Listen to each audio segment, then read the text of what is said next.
Jadi alhamdulillah juga tuan-tuan, isu kalimah Allah di Malaysia ini hebat, telah membuka mata dunia dan mengejutkan banyak mahkamah dunia. Nanti saya akan bawa mahkamah mana yang tersentak, mahkamah mana yang cuba pertikai keputusan hakim ini. Jadi adakah keputusan hakim ini salah? Adakah dia betul? Nanti kita akan tengok dan tuan-tuan nilai sendiri. Itu yang pertama. Jadi dalam surah ini tuan-tuan, saya nak minta tuan-tuan balik tadi dua, Rabbil Alamin dengan Iyyaka na'budu wa iyyaka nasta'in. Dan ayat Iyyaka na'budu wa iyyaka nasta'in ini sebenarnya sama je dengan ayat dalam surah Al-Ikhlas, Qul huwallahu ahad, sampai habis.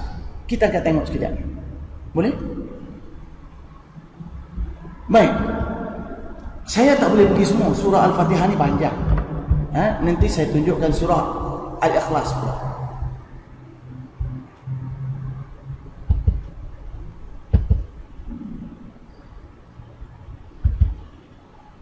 InsyaAllah saya akan ajak tuan-tuan merenung surah ini dalam satu bentuk yang mungkin kita jarang melihatnya, ataupun mungkin kita tak terfikir. Saya kata bahasa lebih baik macam tu.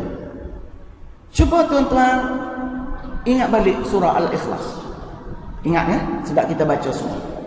Sekarang tuan-tuan tengok lukisan ini. Ini adalah gambar ataupun kita kata cernaan daripada surah Al-Ikhlas. Di mana surah Al-Ikhlas ini dia ada 3 perkataan utama. Perkataan pertama sekali kul. Perkataan yang kedua huwa. Perkataan yang ketiga la. 3 inilah inti. Perkataan inti yang menjadi pemula kepada setiap poin yang ada dalam surah ini. Dan dalam surah ini ada 3 poin besar yang saya nampak. Pertama pada kul, yang kedua pada huwa, dan yang ketiga pada la. Kenapa begitu? Tuan-tuan sekalian, kul ini ceritanya begini. Apabila Nabi Muhammad SAW datang di celah-celah masyarakat yang sekian lama menggunakan kalimah Allah cara tak betul. Ini saya nak bagi tahu hujah orang yang berkata dah lama orang Arab jahiliah guna. Sejak sebelum Nabi, beratus-ratus tahun dalam Injil, dalam Taurat pun sebut Allah. Dah lama orang guna. Pada saya itu bukan hujah bahawa itu betul. Kalau itu betul, tak perlu Allah hantar Nabi Muhammad SAW. Tak perlu bersilih ganti Rasul dihantar dan diutus kepada kita. Tak perlu. Dan tak perlu turun surah ini. Jadi maknanya kalau kita kembali kepada surah ini, kita dah mula nampak tuan-tuan bahawa persoalan yang patut kita bincang tentang Allah bukan dari sudut legalnya. Perlembagaan Malaysia sah atau tak sah, tak payah cakap banyak. Perlembagaan Malaysia bukan daripada Allah pun.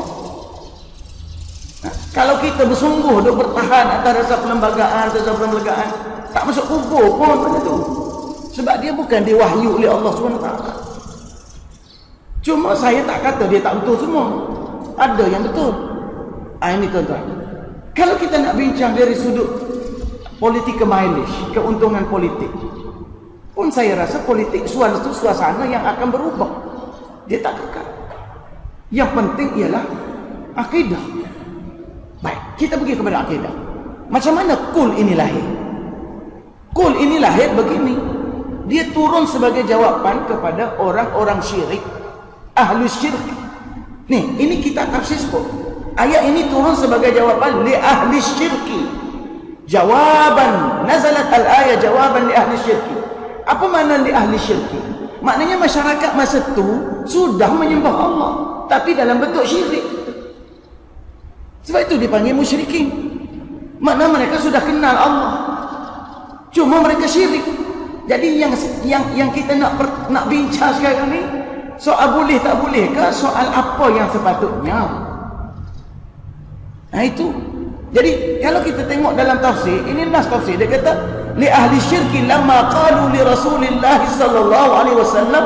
Apa ayat orang kafir kata? Orang kafir kata kepada Nabi, sif lana rabbaka, sif lana rabbaka, sifatkan, cirikan kepada kami Tuhan kamu. Tengok dia guna Rabb. Rabb, dia tidak bertikai dari sudut ilah, no, dari sudut ketuhanan. Sebab dari sudut ketuhanan semua manusia ingin bertuhankan sesuatu. Betul tak? Fitrah, kafir ke tak kafir ke, semuanya nak bertuhankan sesuatu. Cuma Tuhan Allah ni tauhid. Yang menjadi masalah sekarang ni, bagaimana kita mempertuhankan Allah sebagai Tuhan yang disembah. Itu yang timbul isu. Maka orang kafir tanya Nabi, sif lana rabbak, sifatkan kepada kami Tuhan kamu. Amin zahabin huwa, adakah daripada emas dia? Amin nuhasin, atau dari tembaga? Amin sufrin, ataupun daripada gangsa benda yang berwarna perak itu semua. Maka Nabi tak tahu nak jawab. Nabi tak boleh nak jawab. Macam mana nak jawab? Sebab ini persoalan berat. Tapi saya nak minta tuan-tuan fokus kepada perkataan sif. Sif, cirikan, describe. Describe, dalam bahasa Arab dia kata describe, ataupun ikutlah, lebih kurang begitulah tuan-tuan. Kemudian Allah Ta'ala pun turunkan jawapan kul. So tuan-tuan, kalimah kul ini maknanya Nabi tak tahu nak jawab macam mana. Sebab tu Tuhan kata. Cuba kata wahai Muhammad, huwa Allah, huwa Allah. So cuba perhati tuan-tuan, apa makna huwa Allah? Ni salah tulis sikit. Apa makna huwa Allah? Mari kita mengaji. Tuan-tuan sekalian, kalau tuan-tuan mengaji bahasa Arab, ini nak suruh mengaji bahasa Arab ni, saya gomong sungguh lah kalau bahasa Arab ni. Tuan-tuan sekalian, sebab apa orang Islam jadi tak faham gini? Sebab tak kerti bahasa Arab. Bahasa Inggeris kita sungguh-sungguh mengaji, macam bahasa wahyu. Matematik kita mengaji, macam bahasa wahyu juga. Itu yang saya pernah kata. Kalau tambah lebih 2 tambah 2 jadi banyak. Tapi kalau 2 tolak 1 jadi kurang. Sebab kita ajar gitu anak kita. Kalau tambah jadi banyak, kalau tolak jadi kurang. Lama-lama tambah banyak, tolak kurang. Tambah banyak, tolak kurang. Kalau macam tu tak boleh sedekah, nanti kena tolak. Sebab itu bahaya matematik ni. Kalau kita duk ajar angkanya dia saja, susah. Baik tuan-tuan, saya tak mau pergi situ. Itu tak masuk tajuk saya. Tapi tajuknya malam ni, huwa dia ganti nama. Tuan balik kepada sif tadi. Sif tadi dia suruh cerita, describe. Sebab tu Allah tak boleh jawab macam tu. Sebab tu Allah cerita lah, Allah ni dia ada 20 sifat. Contohnya, sifat dia yang pertama wujud, sifat yang kedua qidam, baqa, mukhalafatu lil hawadis. Tu baru sif. Betul tak? Kita mengaji tak sifat 20? Baik. Tapi kenapa Allah tak jawab dengan jawapan sifat 20 itu? Sedangkan benda itu dah ada dalam Quran. Dan benda ni awal-awal Islam turun. Kenapa Allah tak jawab menerangkan sifat-sifat tadi? Sebab bagi Allah, dia tak perlu cerita jawapan-jawapan yang diminta. Kerana jawapan yang diminta itu kalau diterangkan pun tidak faham. Yang menarik Allah cakap, huwa Allah. Huwa Allah. Huwa ganti nama, Allah nama. Dia jawab dengan menggunakan nama khas. Kalau bahasa Kelantan kan, this is Kota Baru, mana begitu. Tuan-tuan, bahasa this is Kota Baru ni suruh juga lah, tak tahu apa. Kalau kita mengaji bahasa Inggeris, cakap nak cakap this is Kota Baru, so what?